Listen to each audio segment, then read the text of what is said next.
네, 오늘 사망의 권세를 이기시고 부활하셔서 우리에게 영원한 생명을 허락하신 주님을 찬양하며 부활절을 맞는 우리 뽕내교회 모든 성도들, 오늘 예배 함께 하신 여러분들에게 큰 기쁨과 소망이 넘치기를 주님의 이름으로 축원합니다.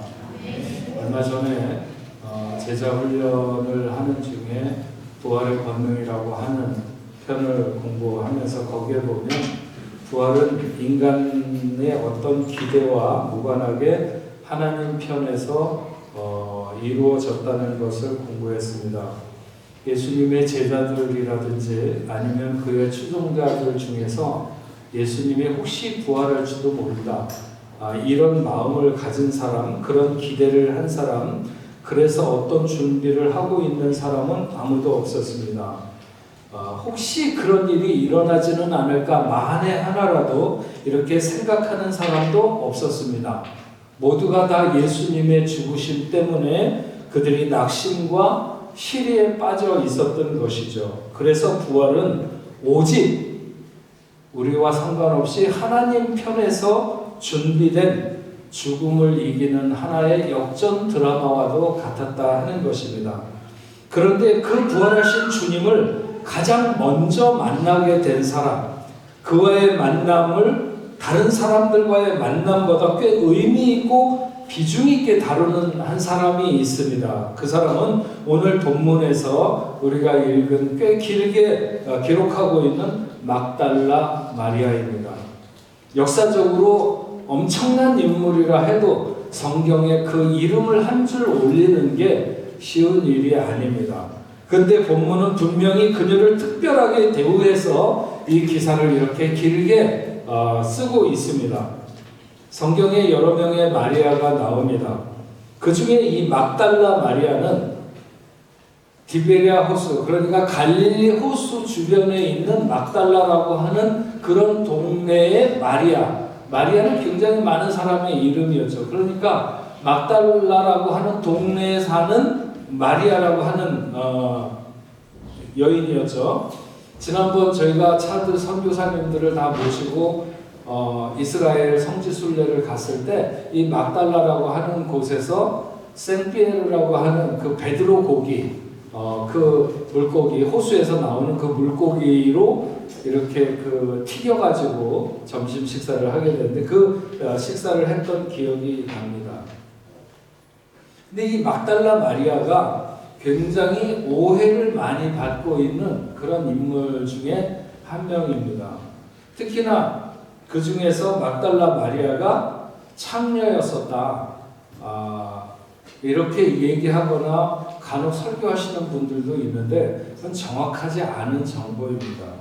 특히 성경을 재미있는 이야기로 풀어서 말하고 싶은 어떤 이들이 이 막달라 마리아를 예수님과 무슨 남녀의 관계가 있는 것처럼 말을 만들거나 아니면 예수님이 부활하신 후에 막달라 마리아와 결혼을 해서 어떤 후손을 낳고 그 후손을 지키기 위해서 중세까지 그들을 지키기 위한 기사단이 있었다, 이런 얘기도 전해집니다.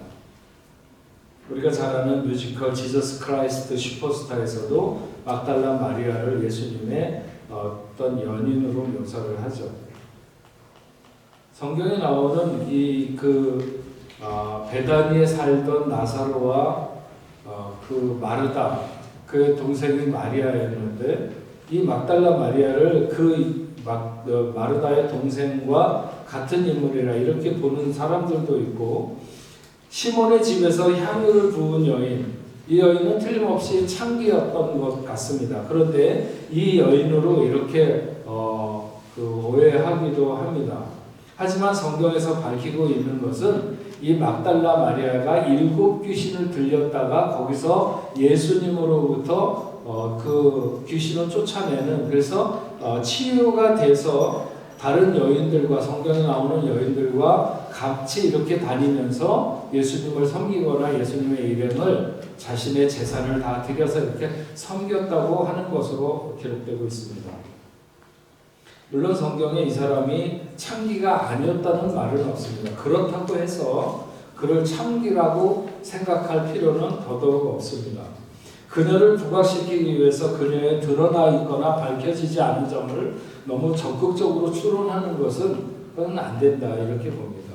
분명한 것은 그녀가 예수님의 십자가 밑에까지 끝까지 따라가서 예수님의 운명하는 순간까지를 지켜봤고 부활하신 첫날 그리고 가장 먼저 무덤을 찾았고 부활하신 예수님을 가장 먼저 만났다. 이건 팩트입니다. 그리고 그녀의 이름을 지명하고 있지는 않지만 예수님께서 그렇게 부활하셔서 계시다가 하늘로 승천하시면서 너희들이 이 예루살렘을 떠나지 말고 기도하라. 그래서 여기 성령이 오심을 기다리고 있잖아요. 그 마가의 다락방에서 기도하던 사람들 중에 이 막달라 마리아가 틀림없이 있었던 것은 분명합니다. 어쨌든 오늘 우리가 주목하는 것은 이 막달라 마리아가 부활에 있어서 예수 부활하신 그날에 특별한 위치를 차지하고 있다고 하는 것입니다. 예수님께서 막달라 마리아에게 말씀해 보면 나를 붙들지 말라. 내가 아직 아버지께로 올라가지 아니하였노라. 너는 내 형제들에게 가서 이르되 내가 내 아버지 곧 너희 아버지 내 하나님 곧 너희 하나님께로 올라간다 하라. 이런 말을 했습니다. 복음서에 가장 먼저 기록된 성경으로 알려진 마가복음에서도 막달라 마리아에 대해서 기록하고 있는데 마가복음 16장 9절부터 11절에 이렇게 기록합니다. 예수께서 안식 후 첫날 이른 아침에 살아나신 후 전에 7 귀신을 쫓아내어 주신 막달라 마리아에게 먼저 보이시니 마리아가 가서 예수와 함께 하던 사람들이 슬퍼하며 울고 있는 중에 이 일을 알림해 그들이 예수께서 살아나셨다는 것과 마리아에게 보이셨다는 것을 듣고도 믿지 아니하니라. 비교적 짧게 이렇게 기록하고 있습니다.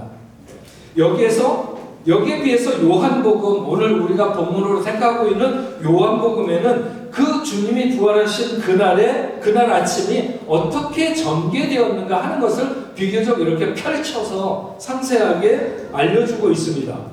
마태복음과 누가복음에는 막달라 마리아와 다른 여자들이 함께 무덤을 찾아온 것으로 이렇게 기록합니다. 하지만 오늘 본문이 기록된 요한복음 20장 1절에 보면 이렇게 기록합니다. 안식 후 첫날 일찍이 아직 어두울 때에 막달라 마리아가 무덤에 와서 돌이 무덤에서 옮겨진 것을 보고 이렇게 시작하고 11절에서는 마리아는 무덤 밖에 서서 울고 있더니 여기 마리아는 막달라 마리아를 말하는 거죠.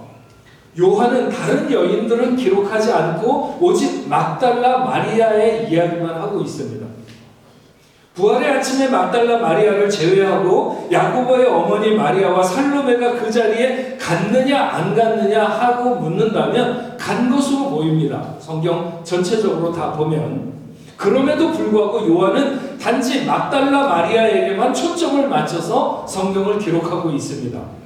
요한의 기록처럼 아직 날이 새기도 전에 막달라 마리아가 가장 먼저 예수님의 무덤에 왔던지 그래서 그가 예수님이 없어진 사실을 베드로와 요한 등의 제자에게 알릴 때 다른 여인들도 예수님의 무덤에 찾아왔던 것인지 아니면 막달라 마리아가 다른 여인들과 함께 아침 일찍 무덤에 왔다가 돌아가서 제자들에게 알리고 베드로와 요한이 올 때 마리아가 또 혼자 따라왔던지 어쨌든 오늘 우리가 읽은 본문의 그 내용이 정확하게 그 시간적으로 어떻게 되는가 하는 것에 대해서 우리가 잘 알 수는 없습니다. 다만 분명한 것은 요한이 막달라 마리아를 특별하게 생각을 하고 그에게 나타나신 부활의 주님에 대해서 말씀하고 있다고 하는 것입니다. 여러분, 다빈치 코드를 쓴 댄 브라운이나 그리스도의 최후의 유혹을 쓴 카잔 니콘스키처럼 상상의 나래를 너무 펴가지고 성경을 그냥 말씀 한 구절로 너무 이렇게 펼쳐가지고 막달라 마리아를 예수님의 정인으로 묘사하는 것은 결코 성경이 의도하는 바는 아닙니다. 하지만 그가 예수 부활의 첫 목격자라고 하는 사실과 왜 많은 사람 중에 그가 예수님의 부활의 증인이 되었는가 하는 것은 꽤 의미 있고 살펴볼 필요가 있다고 보는 거죠. 성경에 나타난 사실만 따라가면서 왜 부활의 주님이 막달라 마리아에게 보이셨는가? 가장 먼저 그는 7 귀신에 사로잡혔다가 예수를 통해서 노임받게 되는 그의 과거가 있습니다. 요즘에 세상에 이렇게 막 여러 가지로 복잡하게 하면서 그 질병의 어떤 종류, 그게 질병이 원래 있었든지 아니면 밝혀낸 것이 그렇게 되든지 간에 하여튼 요즘에 굉장히 우리가 알 수 없는 질병들도 많이 있지만 예전에도 그런 병들이 없었던 것은 아닙니다. 하지만 그게 정말 죽을 병이냐 살 병이냐 뭐 이런 정도로 나눠졌어요. 그래서 그 병을 앓다가 죽으면 그건 대부분 죽을 병으로 기억했고 뭐 조금 이렇게 앓다가 그 시간 지나면 뭐 먹으면 이렇게 되는 건 살병으로 이렇게 나눠져 있었습니다. 그리고 단순히 몸의 질병을 떠나서 정신적으로 뭔가 문제가 있다 그러면 저기 그냥 다 미쳤다. 쟤 미쳤어. 뭐 이렇게 얘기하는데 귀신에 사로잡혔다고 하는 거는 곱게 미친 게 아니에요. 이건 굉장히 심각한, 그래서 외부적으로 세력이 그를 점하고 있는 상태, 뭔가의 어떤 그 사람 말고 다른 세력이 그 안에 들어가서 그를 점하고 있는 상태를 나타내는데 성경에 귀신 들린 자의 모습을 여러 곳에서 말하고 있습니다. 예수님이 제자들과 더불어 변화산에 올라갔다 내려왔을 때 어떤 한 아버지가 자기의 자식이 귀신 들려가지고 너무 괴로움을 당하는 그 아이를 고쳐달라고 왔었죠. 근데 그 아이에 대해서 벙어리되고 귀먹은 귀신들이 아이를 자주 불과 물에 넘어지게 하고 심한 경련을 일으키게 한다는 거예요. 또한 그 거라사 지방에서 군대 귀신 들린 자, 그 사람은 밤낮 무덤 사이에서 얼마나 소리를 지르고 막 거칠게 하는지 그 앞으로 쇠고랑으로 묶어놨는데도 지나갈 수가 없다는 거예요. 이렇게 귀신 들린 자의 특징은 인격이 파괴되고 저주받은 삶의 모습을 그대로 담고 있다는 것이죠. 7 귀신이 들린 막달라 마리아, 그가 얼마나 망가진 삶을 살았을까 하는 것은 그 7이라고 하는 이스라엘에서 특별하게 생각하는 그 완전수가 어디에 붙어 있느냐 이거예요. 귀신이 7이라는 거죠.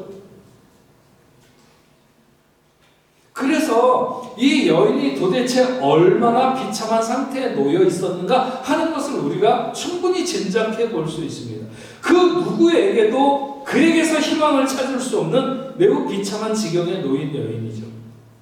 여러분 성경에 보면 10여 년을 혈류병으로 앓다가 예수님의 옷가를 만질 때 그 병이 깨끗이 치유받은 여인이 있습니다. 이 여인이 얼마나 큰 고통의 세월을 보냈는가. 수많은 의사들이 이렇게 되면 고친다 저렇게 하면 고친다 해서 쫓아다니고 또 자기가 가졌던 많은 재산들을 다 그곳에 허비했었어요. 그래도 못 고쳤죠. 그런데 그렇게 고통의 세월을 보낸 그 여인도 이 7 귀신 들린 여인에 비하면 행복한 여인이었다 이렇게 말할 수밖에 없습니다. 도대체 미친 것이 극심한 상황을 뭐라고 표현해야 좋겠느냐는 거예요. 이 여인의 상태가 그랬었습니다. 오늘날처럼 그렇게 날뛸 때 무슨 진정제라도 놔가지고 좀 깨알무하게 한다거나 아니면 튼튼하게 막혀져 있는 어디에다가 놓고 가두기를 한다거나 그럴 수도 없는 거죠. 귀신 들렸다고 하는 본인만 괴로운 게 아닙니다. 가족들은 더 미칠 지경인 거예요. 가족은 안 미쳤는데 미칠 지경이에요. 함께 살기 어려울 만큼 주변에 있는 모든 사람에게 괴로움을 주고 힘들게 하는 존재였습니다. 모두가 가까이 하고 싶지 않고 모두가 부정하고 싶은 존재. 만약 주님이 아니셨다면 그는 평생 어둠에 갇힌 그런 무너진 그런 삶을 연명했어야 됐을지도 모릅니다. 그런데 주님이 그를 괴롭게 하던 그 7 귀신을 그에게서 쫓아내 주신 거죠. 그는 그 주님의 은혜가 자기를 다시 살게 하고 다시 태어나게 한 것을 알았고 주님의 사역이 무엇인지를 알았을 때 그는 기꺼이 자신의 생을 들여 주님 앞에 헌신하기로 다짐하고 따르게 된 것이죠. 막달라라고 하는 고장은 지금도 그렇게 별반 큰 고장이 아니지만 당시에는 아주 그냥 작은 동네 그냥 바닷가의 작은 동네입니다. 유명한 동네도 아니고. 그래서 그 자신이 뭔가를 굉장히 많이 가진 것도 아니지만 기꺼이 자기가 가진 소유를 주님의 사역을 위해서 드리기로 작정하고 주님과 주님을 따르는 사도들을 섬기는데 최선을 다했습니다. 그녀가 얼마나 신실하게 충성스러웠는가 하는 것은 예수님의 십자가 및 아니면 부활 사건을 기록할 때마다 거명되는 모든 여인의 맨 앞자리에 막달라 마리아를 얘기하고 있습니다. 예수님의 제자를 얘기할 때 베드로부터 얘기하듯이 모든 여인들을 얘기할 때는 항상 막달라 마리아부터 거명을 하고 있는 것을 알 수 있습니다. 7 귀신에 들렸다가 예수님에게 고침을 받았으면 그 정도는 헌신해야지 이렇게 말할 수 있을까요? 그렇지 않습니다. 10명의 나병 환자가 다 고침을 받았지만 잠시 와서 주님 앞에 감사하는 것조차 그 9명은 오지 않았어요. 그랬을 때 그 9은 어디 있느냐 주님이 물으셨죠. 사람이 딱 죽을 수밖에 없는 환경에서 살아나도 그것으로 믿음이 지켜지는 것은 아닙니다. 7 귀신이 주님으로 쫓겨나간 것은 정말 귀한 일이지만 그러나 그래서 그가 남은 생애를 주님을 위해서 산다고 하는 것은 또 다른 문제라고 하는 것입니다. 은혜는 기억하는 자로 귀하게 되는 것이지 내가 얼마나 큰 은혜를 입었는가 하는 것으로 기억되는 것이 아니라는 거예요. 보답하는 건 더더욱 말할 것도 없고. 그러니까 우리도 하나님의 은혜를 늘 되새김질할 줄 아는 하나님, 내가 무엇이 간데 하나님이 나에게 이토록 큰 은혜를 베푸셨는가라고 하는 것을 기억하는 자에게 하나님의 은혜가 큰 것이지 큰 은혜를 입었다. 정말 딱 죽을 수밖에 없는 그런 순간에 물에 빠진 것을 건져냈다. 그렇다고 해서 그 사람이 그 은혜를 감사하고 평생에 하나님의 은혜를 보답하며 사는 것은 아니라는 거예요. 또 막달라 마리아는 예수님이 십자가에 달리시는 현장에 있었어요. 예수님의 제자들은 빌라도의 뜰까지 따라오다가 모두 다 도망가 버리고 말았습니다.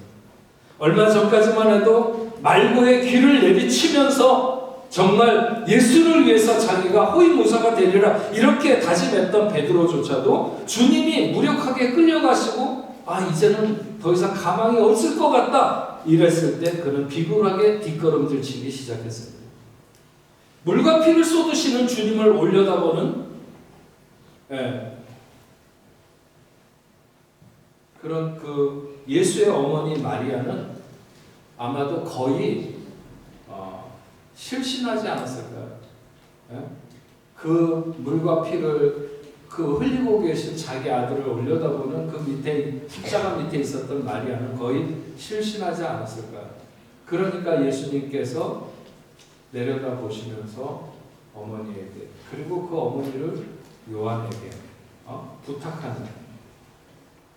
그러니까 아마 요한이 그 어머니를 모시고 옆으로 어디로 십자가가 안 보이는 곳으로 이렇게 갔을지도 모릅니다. 그럼에도 불구하고 막달라 마리아는 주님이 운명하시는 그 순간까지 그 자리를 지켰습니다. 금요일 저녁부터 안식일이 시작되기 때문에 예수님이 운명하신 시간으로부터 장례를 끝내야 되는 시간까지는 3시간 정도의 여유밖에 없었습니다. 불과 일주일 전까지만 하더라도 5일 전만 하더라도 그렇게 온 예루살렘이 떠나가도록 많은 사람들이 종려나무 가지를 흔들면서 호산나 호산나 다윗의 자손으로 오시는 우리의 메시아라고 그렇게 노래를 부르던 그 수많은 사람들 중에 막달라 마리아를 비롯해서 겨우 몇 명의 사람들이 예수님의 장례를 황급하게 치루어야 했습니다. 어쩔 수 없이 안식일을 지내고 다시 와서 더 향품을 넣고 장례를 조금 더 잘 치러야지 이렇게 생각할 수밖에 없었던 것이겠죠. 막달라 마리아는 예수님이 어디에 어떻게 묻히게 되었는지 장례의 그 끝까지 따라갔습니다. 그가 얼마나 깊이 예수를 의지하며 살고 전적인 헌신의 삶을 결단하고 살았는지를 알 수 있습니다. 그는 단지 예수로 인해서 좋은 시간만 하나님이 우리에게 복 주신다고 생각하는 시간만 따라가는 것이 아니라 그 시간만 주님과 함께하는 것이 아니라 주님이 가장 아픈 시간, 고통의 시간, 환난의 시간에도 그는 떠나지 아니하고 주님 곁에 묵묵히 끝까지 따라갔습니다. 귀신이 막달라 마리아에게서 떠나갔을 때 마리아가 깨달은 것이 하나 있었을 것입니다. 그것은 귀신 들린 삶이 뭔가? 결국 예수 떠난 삶, 예수 없는 삶이 귀신 들린 삶이라고 하는 것이죠. 예수와 함께하는 삶이 귀신과도 함께할 수 없는 삶이라고 하는 것을 그는 그때 알았을 것입니다. 결혼식에서 항상 그런 얘기를 많이 하죠. 부부가 서약할 때 죽음이 서로를 갈라놓을 때까지. 네. 막달라 마리아는 자신이 주님과 함께할 수 있는 마지막 그 순간, 마지막 자리까지 함께하길 원했습니다. 예수를 향한 우리의 마음이 이렇듯 가다가 멈추어서는 안 되는 것입니다.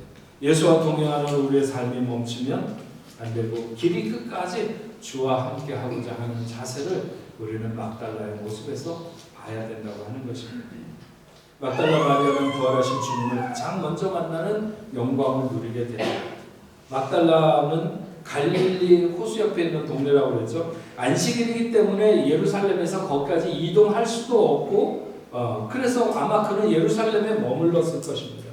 안식 후 첫날 새벽에 아직 동이 트지 않아서 사람도 알아보기 어려운 이른 시간에 그는 무덤을 향했습니다. 그러면서 무덤을 향해 가면서 그가 한 가지 걱정이 있었어요. 그것은 무덤을 가로막고 있는 돌을 어떻게 굴릴 것이냐. 예. 우리가 이렇게 맷돌 같은 거 있잖아요. 맷돌 그거 한 50배 된다고 그럴까요? 그렇게 큰 이렇게 둥그런 이런 맷돌 같은 돌을 이렇게 깎아가지고 그걸 이제 무덤 문 앞에 이렇게 굴려놓습니다. 이렇게 좀 통로처럼 생겨가지고 미닫이 문처럼 그렇게 굴려면 딱 이렇게 그걸 입구가 막히게 되고 그걸 이쪽으로 밀면은 그 무덤 안으로 들어갈 수 있도록 그렇게 보통 되어 있는데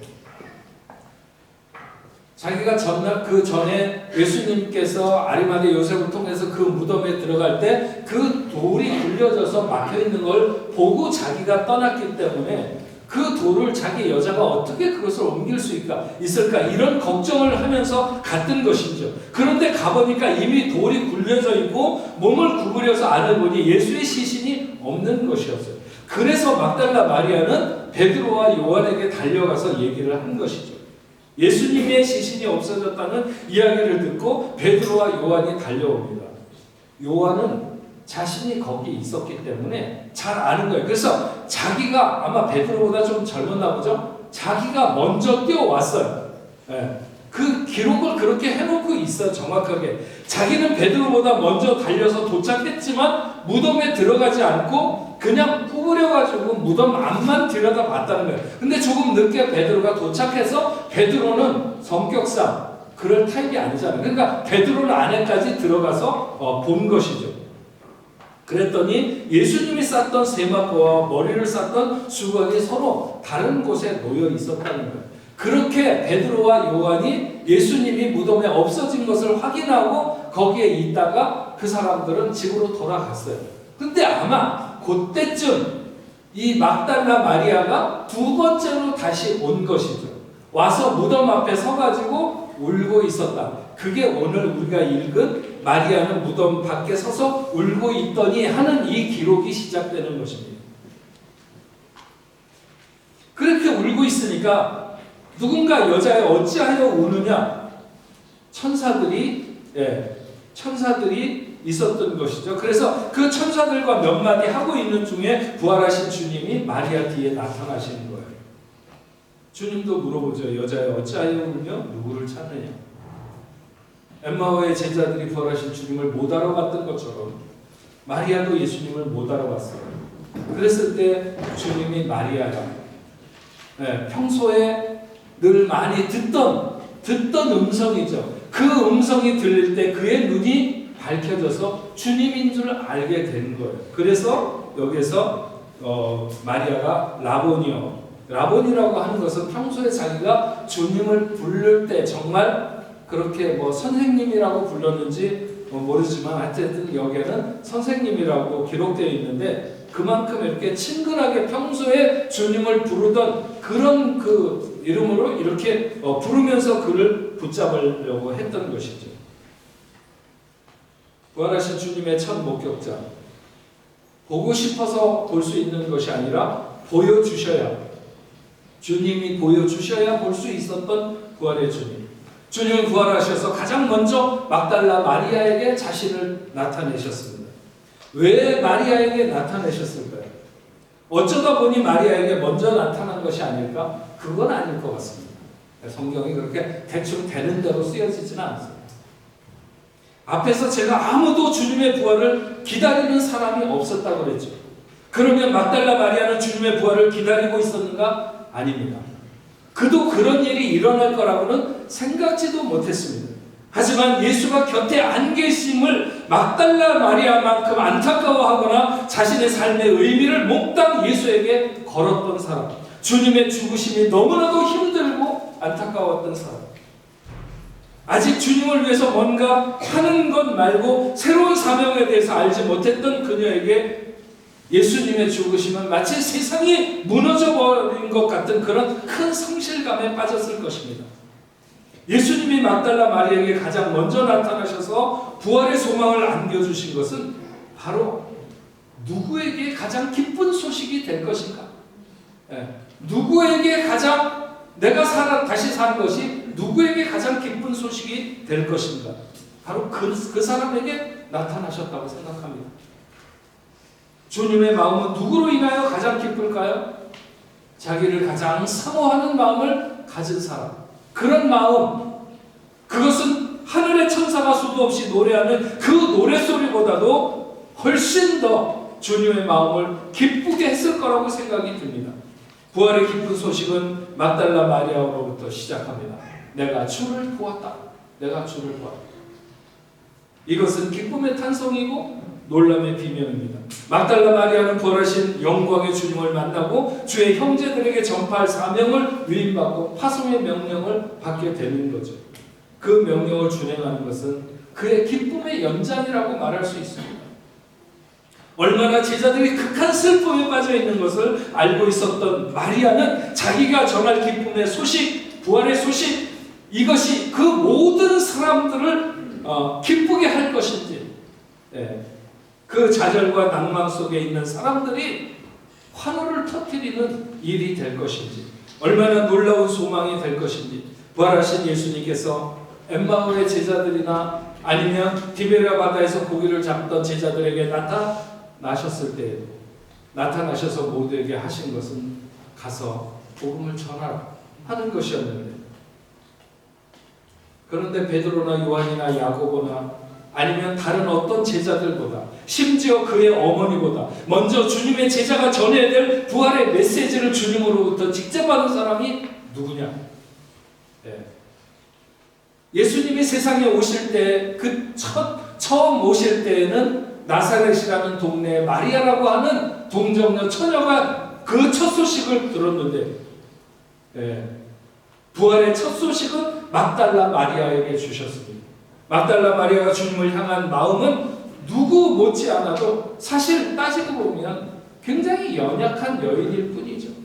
그렇게 이름도 있지 않고 내세울 것도 하나 없는, 조금만 뛰어났으면 그의 아버지의 이름도 기록되었을 것이고 그의 주변에 대해서도 더 밝혀주었을 텐데 아무것도 없는 그냥 막달라에서 태어났다라고 하는 그 마리아,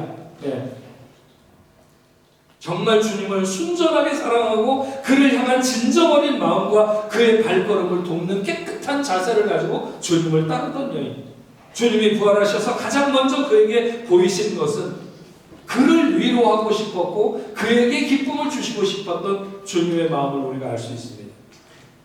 우리가 주님의 자녀가 된 것이 뭔가 괜찮아서, 적어도 파리에 와서 살 정도는 되고 유학할 정도는 돼서, 내가 이런저런 재능을 가져서, 아니면 어떤 지위에 있어서 그런 것은 아닐 것입니다. 예수 없으면 평생 쓸모없을 뿐만 아니라 오히려 많은 사람에게 괴로움을 주는 인생으로 살아갈 수밖에 없었던 막달라 마리아. 하지만 그는 자기가 받은 은혜를 굳게 마음에 새겼고 평생 자신이 가진 모든 것을 들여서 주님을 사랑하고 섬기고자 다짐했고 그렇게 살면서 지내온 여인입니다. 여러분, 우리도 오늘 막달라 마리아처럼 그렇게 사십시다. 주님을 사랑하는 것을 누가 봐도 눈치챌 수 있도록, 더욱이 주님이 충분히 그 진심이 주님에게 전달될 수 있고, 그래서 부활의 주님이 가장 먼저 자신을 나타내고 싶은 그런 마음이 들 만큼 전심으로 주님만을 바라며 의지하며 삶의 의미와 목적을 그분에게 두고 오늘도 그분을 바라보면서 살아가는 그런 사람이 되게 될 때 우리는 주님으로부터 새로운 사명이 주어지는 줄로 믿습니다. 막달라 마리아처럼 자신의 부활을 나타내기 원하는 순전한 주의 자녀들, 우리 그렇게 살아가십시다. 이 시간에 우리 선포자, 부활하신 영광의 주, 아름다운 영광의 주를 보라 다 무릎 꿇고서 주 경배하리라. 우리 같이 찬양하면서 오늘 말씀 마음의 결단을 갖는 저와 여러분들 될 수 있기를 바랍니다.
부활의 기쁜 날에 저희들이 그 가장 먼저 부활하신 예수님을 뵙는 그 영광을 안았던 막달라 마리아에 대해서 생각을 해봅니다.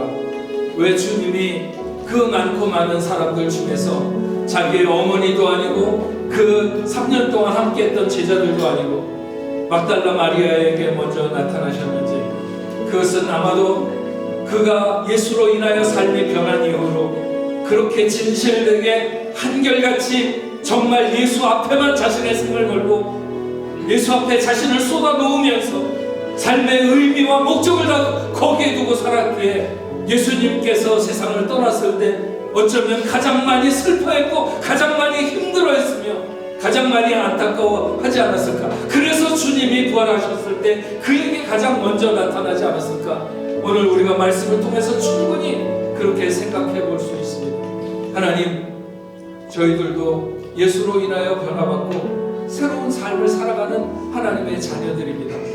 그러나 아버지 하나님, 우리는 때때로 너무 변덕심하게 어느 때는 하나님을 위해서 마치 내 삶을 다 드릴 것 같다가 어떤 때에는 너무 멀리 떨어져서 멀찍이 따르는 베드로처럼 예수님을 때때로 배반할 때가 얼마나 많은지 모릅니다.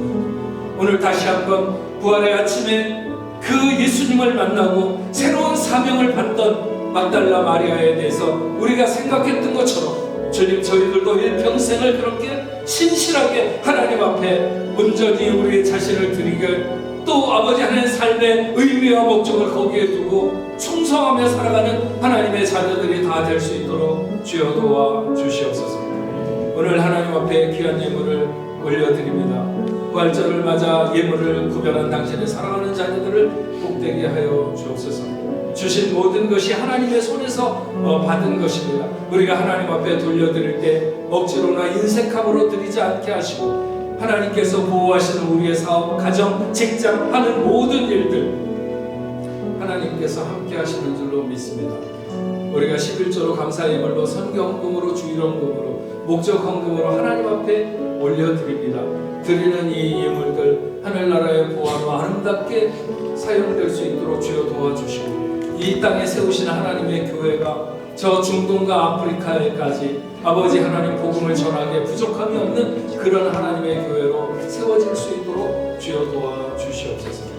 하나님 아버지, 특별히 오늘 주님 앞에 나와서 예배하는 당신의 사랑하는 귀한 자녀들, 아버지 하나님 그들과 함께 해주시되 한윤혁 형제, 박미애 권사님, 김윤미 집사님, 이도현 형제, 서연희 집사님, 오늘 아버지 하나님 저들에게 함께 해주시고 저들의 가는 길을 복되게 하시며 하나님 앞에 영광을 드릴 수 있는 존귀한 삶을 살아가게 하여 주시옵소서.